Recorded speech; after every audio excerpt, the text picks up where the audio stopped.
Welcome to the Coroner's Report, Episode 1 of Miss Maybelline, the Pied Piper, and a Clown Named Hobby. Before we begin, please remember this is a true crime podcast with adult themes. Please be aware when possible the actual person's voice is in this podcast. However, several witnesses are deceased, and some chose not to be recorded. Still others agreed for their words to be used, but not their real names. Please remember to like and follow us on all of your social media platforms. All suspects or persons of interest mentioned herein are considered innocent until proven guilty in a court of law. We responded to a fire call up by Lake Hamilton.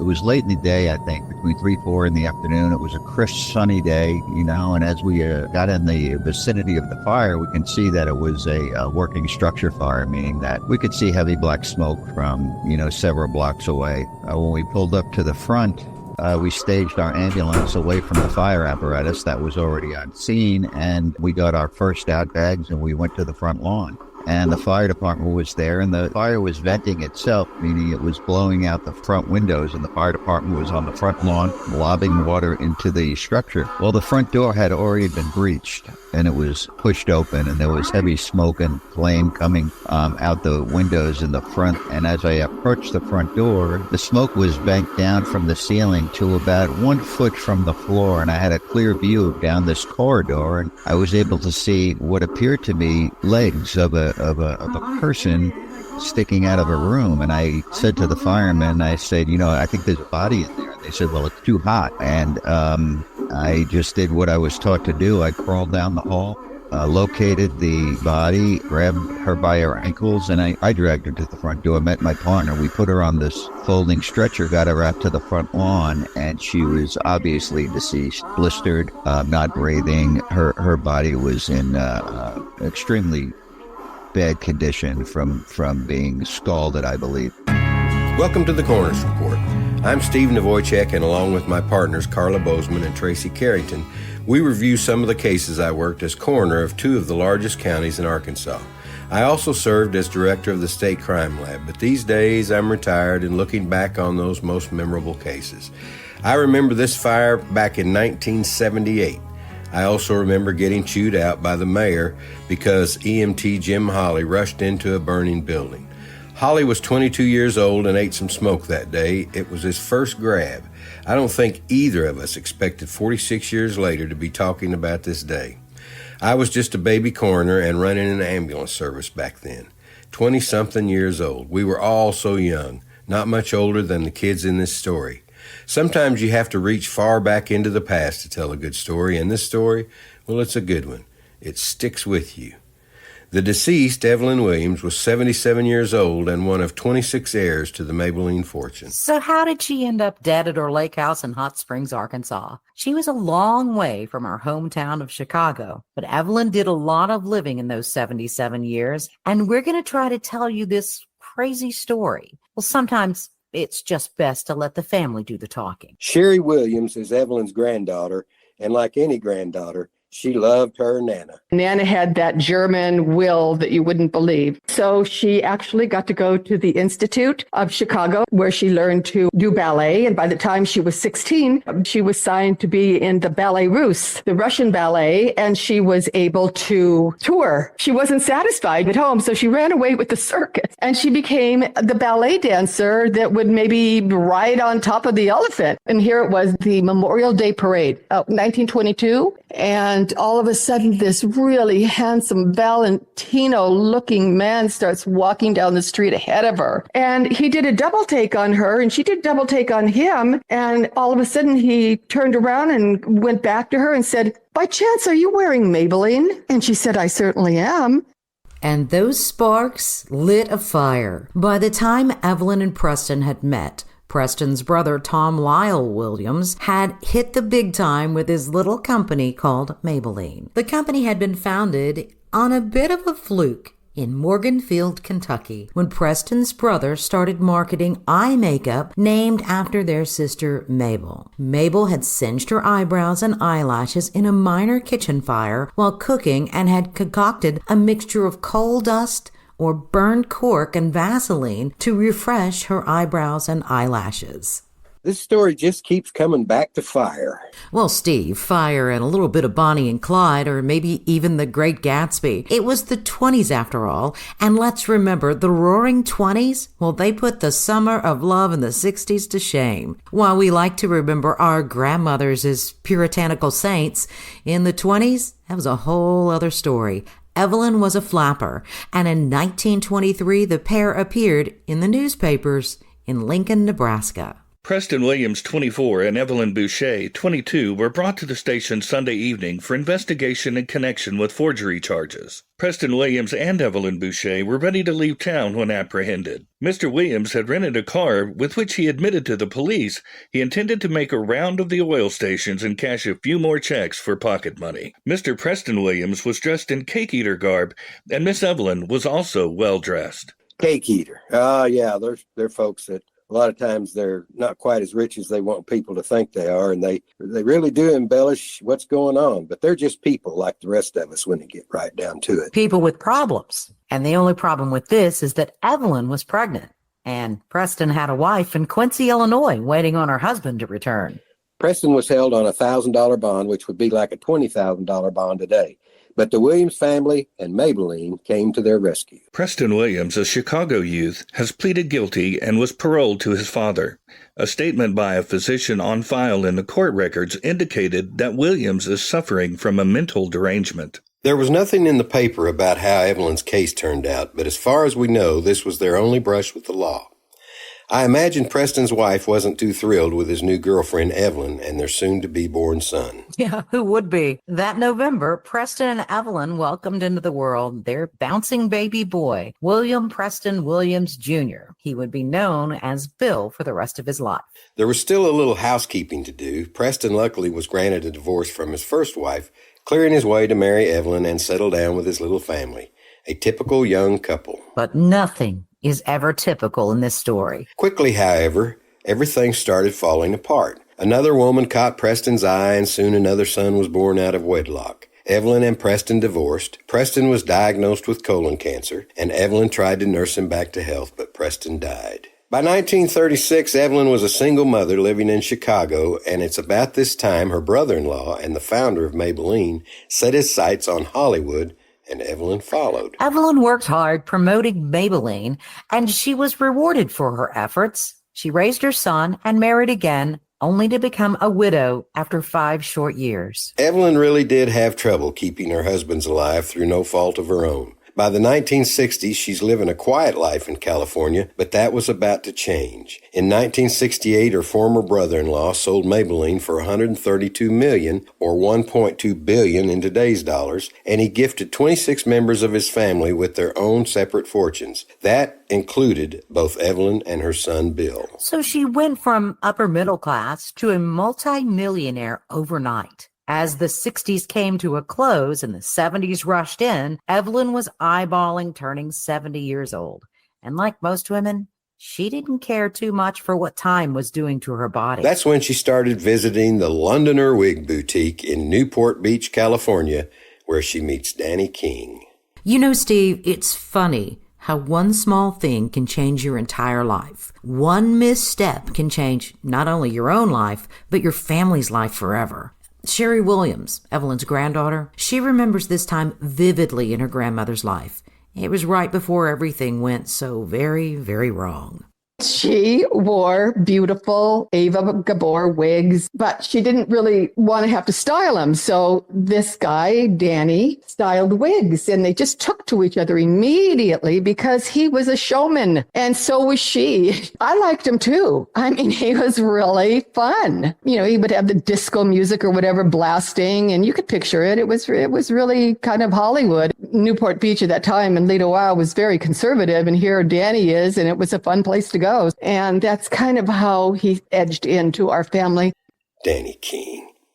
Well, what can you say about old Danny King? He was born in Los Angeles and raised in Kent, Washington. His given name was Harry Daniel Alkire, which was not the easiest name to market, but he had a secret. He was gay, and being gay in the 50s, well, that wasn't celebrated. But that didn't stop Danny from living his life. In the mid-60s, he's in his early 20s, and making headlines in San Angelo, Texas. Opening the Londoner wig boutique in larger quarters has been announced by Ralph John Delaney, associated with Danny King and the firm.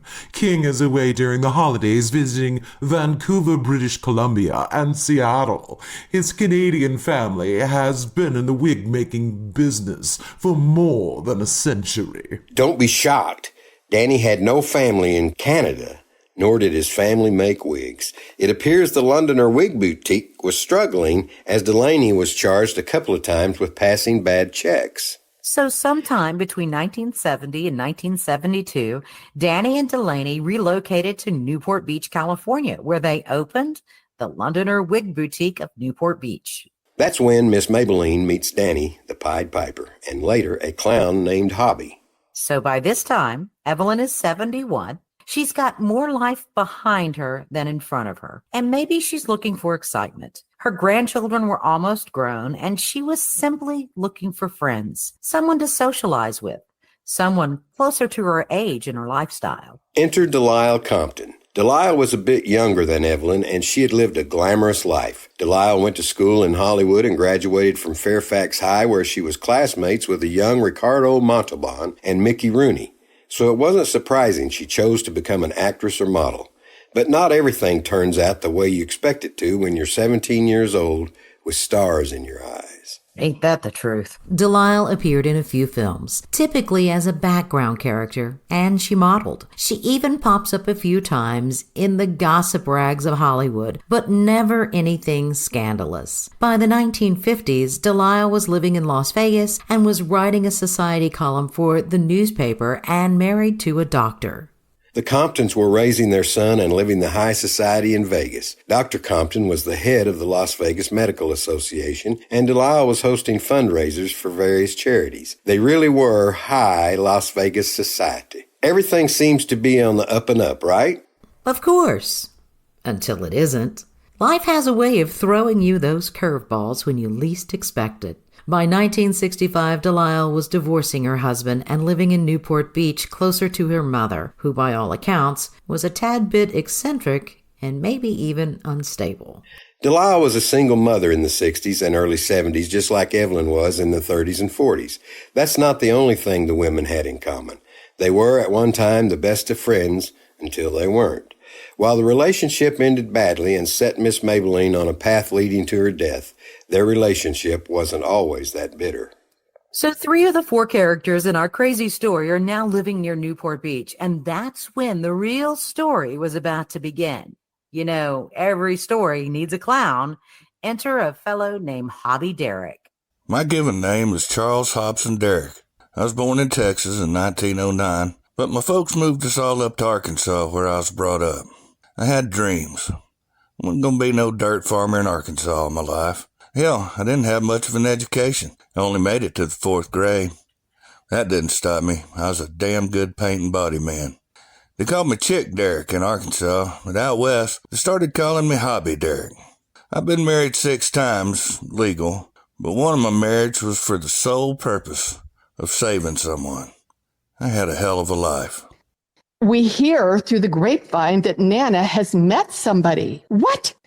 As it turns out, Danny King's partner, Delisle Compton, supposedly had a father that was a retired colonel or something. And Nana liked him because he was a Southern gentleman. He treated her regally. And then she gave him $5,000 cash just to take her out. Chick Derrick, a.k.a. Hobby Derrick, kicks around life as an auto body guy. He's just a blue-collar sort of fella, hard-working until he started his life of crime and wooing the ladies. Well, they certainly didn't call him Chick for nothing. In 1934, Derrick is convicted of kidnapping and robbing a store owner and sentenced to 3 years in prison. Yeah, I'm kind of thinking prison wasn't a fun place to be in Arkansas during that time period. Well, it was during the Depression and the time of the Tucker telephone, but at least he got fed. I gotta ask, what's the Tucker telephone? You don't know about the Tucker telephone? No, how would I know about the Tucker telephone? The Tucker telephone.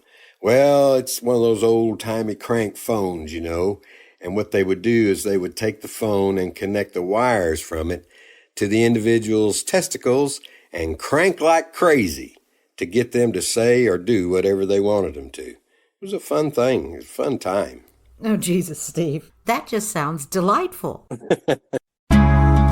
If you like the Coroner's Report and the programming we're providing, please remember to like and subscribe wherever you get your podcasts so we can keep providing quality programming. Like and subscribe today. Derek gets out of prison a little early and marries his 16-year-old sweetheart. In less than a year, she filed for divorce. Derek was a rounder, and it wasn't too long before he was in trouble with the law again. In 1942, he's not overseas fighting for his country. Nope. Hobby was arrested in 2 different states. Hobby Derek was arrested after an altercation Friday night at a North Little Rock, Arkansas restaurant. 3 months later in Kennett, Missouri, Derek is arrested again. Hobby Derek of Kennett, Missouri was arrested and charged with assault with intent to kill, but those charges were reduced to assault. Derek was sentenced to 3 months in jail and fined $50. Sounds like he might have a little bit of an anger issue. He bounced back and forth between Arkansas and Missouri for a few years and owns Chick's Paint and Body Works in Missouri. Now you've got to realize, Chick isn't franchising his dealerships. He's just moving around that much chasing tail. In 1951, he opens a Chick's Paint and Body Works in Memphis, Tennessee, right before that boy from Tupelo with those wiggly hips hits it big. But Derek most likely didn't get into the Memphis music scene, nor the barbecue there. No, he was too busy in court. Suspicion of lifting 900 pounds of lead and several storage batteries from Standard Parts landed 4 men in Memphis City Court today to face larceny or receiving stolen property charges. Hobby Derek, 41, pleaded not guilty to the charge of receiving stolen property. Derek, the operator of Chick's Paint and Body Works, revealed 600 pounds of lead on his premises after being arrested yesterday. I can't understand why anyone would choose to steal 900 pounds of anything, much less lead. Derek was convicted and sentenced to 11 months of work on the Shelby County Penal Farm. Oh, that sounds dirty, and it doesn't sound like a nice place to be serving time. Derek gets out of the pen and, of course, he marries again. And again. Derek spends the rest of the 50s roaming back and forth between Arkansas and Nevada. He opens yet another Chick's Body Shop in Las Vegas, and that may have been where he met and married Delisle's mother, Cecile. Cecile married about as many times as Hobby did, but her marriages were a bit more successful financially for the most part. She had lived a life Hobby could only dream of. Why, only a month before the marriage, she and Delisle had attended President John F. Kennedy's inauguration in Washington, D.C. Delisle was living the high society life in Las Vegas with her doctor husband, while Hobby and Cecile moved to Arkansas. Like all of Hobby Derek's marriages, it wasn't meant to last, and within 2 years, Cecile files for divorce and runs back to California, but not before she allegedly shoots him. And there you go. It's the oddness of this story, of these 4 people all brought together. Just when you think you've got it all figured out, bam, somebody gets shot. Hobby continued to bounce around from dead-end job to dead-end job, from woman to woman throughout the 1960s and early 70s. He moves in with his former stepdaughter, Delisle, and her son. It's Delisle that introduces Evelyn Williams to her stepfather, Hobby. There's going to be much more to that story. I first met Evelyn in 1974. I was working at the Orange County Fairgrounds where I was managing the concession stand at the go-kart track. I was making about $150 a week. I only worked there for about 3 months. Didn't even make enough money to file an income tax return that year. Or the year before that, or even the year before that. Didn't have no bank accounts. What money I had in my pockets. Didn't own any of my body shop tools anymore. I'd sold them right before I married Evelyn. I met Evelyn in late summer, early fall of 74 at her house. And I'd been living with Delisle, paying room and board. Delisle set me and Evelyn up on a date. Delisle and me and Delisle's son was going out to lunch, and she called Evelyn, told her what we were doing, and invited her along. Evelyn was there at her house with her little grandson, so I asked the little grandson to come along with us, and we all went to lunch. That's how I met Evelyn. And things started moving along really quickly after that lunch date. I don't remember the date I asked Evelyn to marry me, but I asked her there in her house in little old den. Married Evelyn about 5 weeks after I met her. Delisle helped with the arrangements. We married first time at Corona Del Mar, but Evelyn wanted a second ceremony for her grandchildren to come to, so we got married a second time at the Balboa Bay Club because Delisle was a member. She announces that she's going to marry this guy and that the wedding is going to be at the Bay Club in Newport Beach. And of course, my dad refused to go. He would not recognize this wedding. But as it turns out, they'd already gotten married and that the big show at the Bay Club was just what it was, a big show. And of course, she was still Nana to us. And he seemed like a nice guy. I mean, he kind of looked perfect for her. They looked like bookends. And when we heard that they sold her house on the water in Lido for $150,000, that they just gave it away. You know, they just wanted to get her out of town. Literally overnight, 73-year-old Evelyn reinvented her life and moved from California to Arkansas with her new 65-year-old husband, who was 8 years younger. And as an older, more mature woman, that had to make her smile. Well, I'd say since Evelyn and me come here last December, I believe, or last January. I don't remember the date. That's one thing I'm no good at, is remembering dates. We all lived with her, me and Delisle's little boy, in her house in California for a short time after the wedding, and then moved to Little Rock. We went over on a trip to Hot Springs, and that's where she said she wanted to live, so we started making plans, including buying a property for a skating rink and buying the house. Oddly, even though Evelyn had only known Derek for a short time before they left California, Evelyn changed her will, amended her trust, and quitclaimed her house, adding Hobby as a joint owner. Delisle knew an attorney, and Evelyn listened to her friend. Of course, California is a community property state, and that might come in real handy if anyone got a divorce. Evelyn was then 74 years old. I didn't even know she had put her house and her estate in my name till we'd moved to Arkansas. So Hobby Derek and his sixth wife, Evelyn Williams, would settle into their new lives in Arkansas. But they didn't come alone, and of course, disaster was waiting right around the corner. Big dreams. No one could say that Hobby didn't have big dreams. While Evelyn might have thought she was going to retire and live out the rest of her days relaxing in Hot Springs, she couldn't have been more wrong. It was a strange time for Hot Springs. See, this resort city was on the decline. The town of 26,000 people promoted itself on the hot spring water that flowed out of the mountain downtown and the thoroughbred racetrack. In the early to mid-1900s, people from all across the nation came to Hot Springs to take those world-renowned baths. And those waters, hell, they could cure your gout, your syphilis, your polio, and even a hair lip. Magic waters, right. By the early 1900s, all of these tourists that flocked to the middle of Arkansas needed some additional entertainment. I mean, you can't go on vacation and just sit around in a bathtub all the time. You gotta get out and you gotta have a little bit of fun. You mean vices? Hookers and blow, Steve. I mean hookers and blow. Before there was Las Vegas, there was Hot Springs, Arkansas. Gambling landed in the middle of Arkansas, and with gambling came the greedy politicians. For decades, the battle raged on in Hot Springs about the idea of opening gambling. With each new governor came new unofficial rules. By the time Miss Maybelline rolled into town, gambling had been shut down and the town had started to lose its way. Without gambling, and with folks realizing the magical waters weren't all that magical, the tourism that had kept the town afloat had drastically begun to decline. But there was still the thoroughbred horse track, and the town continued to celebrate all 5 seasons: spring, summer, fall, winter, and the Oaklawn racing season.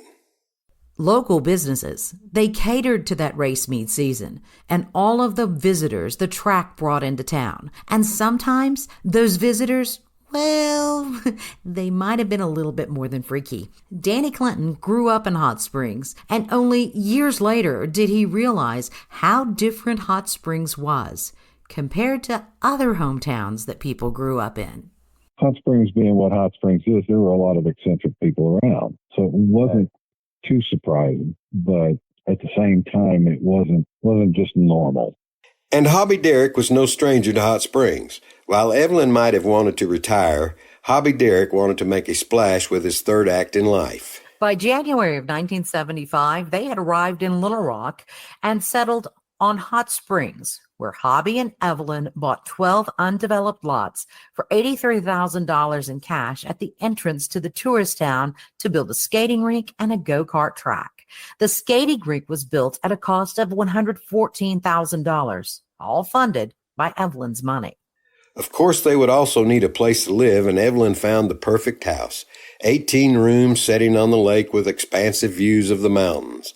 They bought the estate for $153,000 cash from Evelyn's bank account. A.J. Bond helped build the house back in 1966 for its original owner, and ironically, he became a firefighter.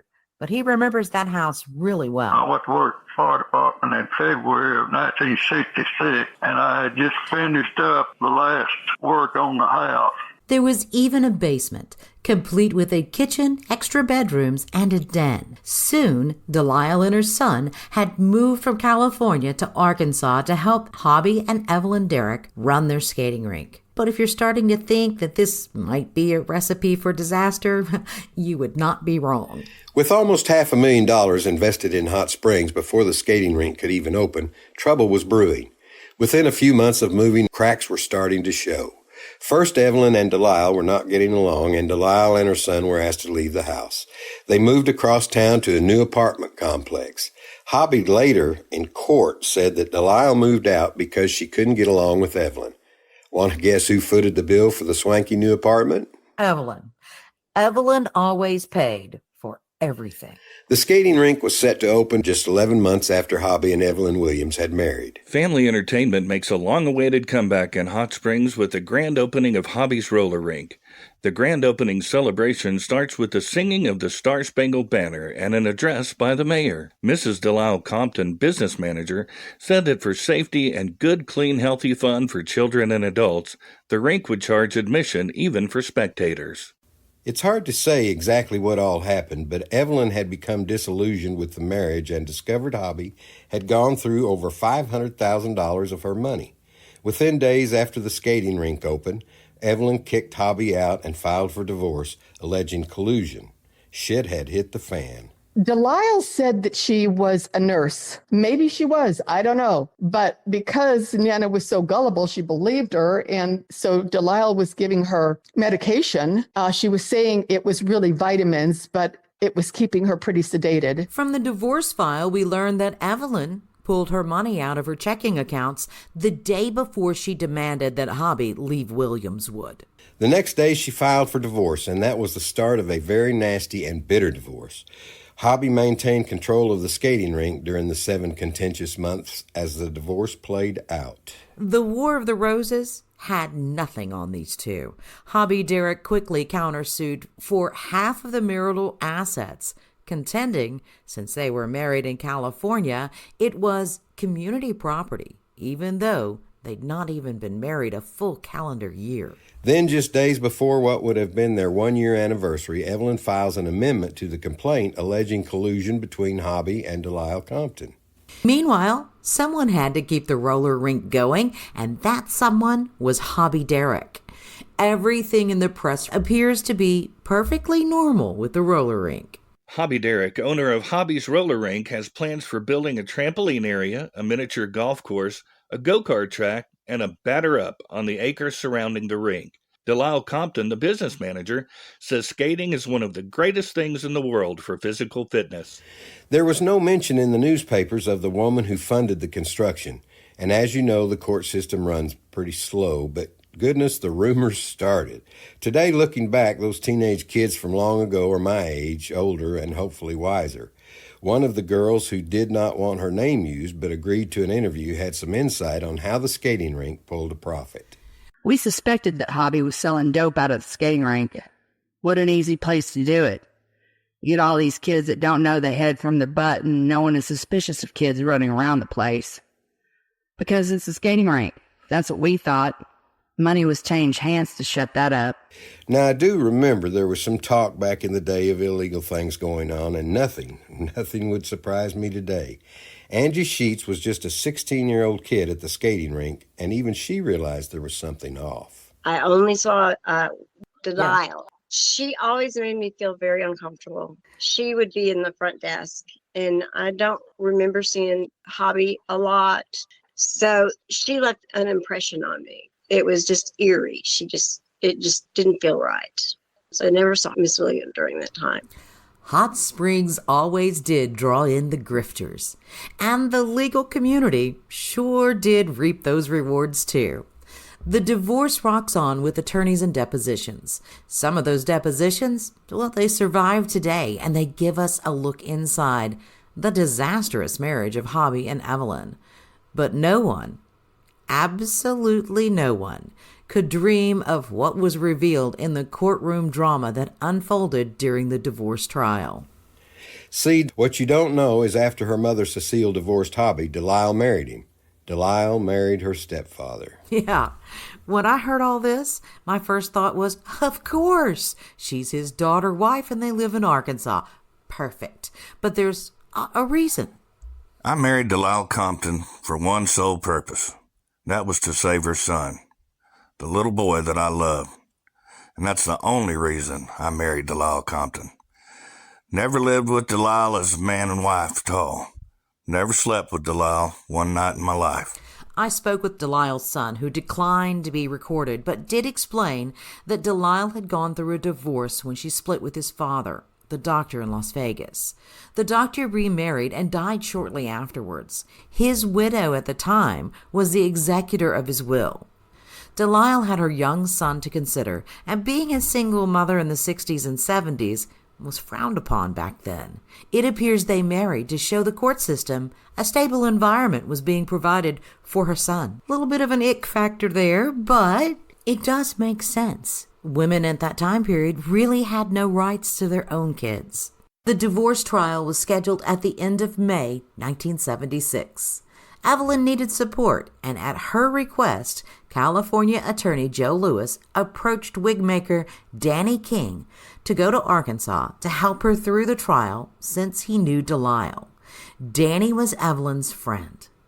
It was a temporary assignment for a friend, and he'd be making $5,000 for his troubles. That'd be about like $20,000 in today's money. $5,000 of Evelyn's money. Why not? Because everyone was taking a piece of her. In May of 1975, there's an awesome photo in the paper featuring Hobby Derrick giving a donation to the hospital with funds raised from a skate-a-thon. 2 weeks later, the divorce was final and the gig was up. Hobby Derrick received $10,000 and a Cadillac for his trouble, plus all the cash he took that was never recovered. Evelyn is awarded a divorce from Hobby Derrick on the grounds that he's impotent and that he colluded with Delisle. It was ordered that all property, cash, stocks, and bonds be placed back in her name only. There's simply no way of telling how much money was actually missing from her accounts. But then again, she put his name on her accounts. She gave him permission. But it was still pretty icky. Hobby Derrick was removed from the skating rink bearing his name. But 75-year-old Evelyn, she isn't left alone. Miss Maybelline would rarely be left alone now. Danny King would see to that. He came to Hot Springs to take care of her, and she would reward him well. She offered to make him general manager of the roller rink and told him he could live downstairs at Williamswood. I'm Evelyn Williams, and even though an unsuccessful marriage brought me to Hot Springs, I feel that I'm supposed to be here in Hot Springs for a definite purpose. It's almost too much of a coincidence that the very product which changed my life, Maybelline, should have a major manufacturing plant only 60 miles away. Too often in a small city, there is a lack of wholesome activity for young people. So they begin to look around for excitement, and that sometimes leads to trouble. Or they may simply leave town at an early age. I've been captivated by the raw, natural beauty of Hot Springs and the warmth and friendliness of the people. I see tremendous potential for Hot Springs to become one of the greatest tourist areas in the entire United States. And I'd like to help that happen. Even though the divorce was final, a citation was filed against Hobby Derrick. He's ordered to appear and show cause as to why he shouldn't be punished for contempt of court for failing to comply with the divorce decree. He had failed to return the following items: a hot dog cooker, 15 pairs of roller skates, a GMC pickup truck, 2 Lazy Boy lounge chairs, game implements, and 1 small bar refrigerator. So now we are arguing over a hot dog cooker, a wiener cooker. This concludes episode 1 of Miss Maybelline, the Pied Piper, and a Clown Named Hobby. There's so much more to learn. So like and subscribe so you don't miss out. Our team is still looking for answers. If you have information you'd like to share, please reach out to us on our website at coronersreport.net or on any social media platform at The Coroner's Report. And also, don't forget to like and subscribe. This case can still be solved, but we need your help. Thanks goes out to all who made this podcast possible, including Evelyn's granddaughter, Sherry Williams, who sat for hours of interviews and provided the voice to her grandmother's words. We'd also like to thank Jim Hawley, Dan Clinton, AJ Bond, and Angie Sheets for allowing us to interview and record their memories and their expertise. Special thanks to voice actors J.D. West and Diane Jones. Additional information about this story may be found in the following books: The Maybelline Story and The Spirited Family Dynasty Behind It, written by Evelyn's granddaughter, Sherry Williams, and The Maybelline Prince, written by Danae Montague King.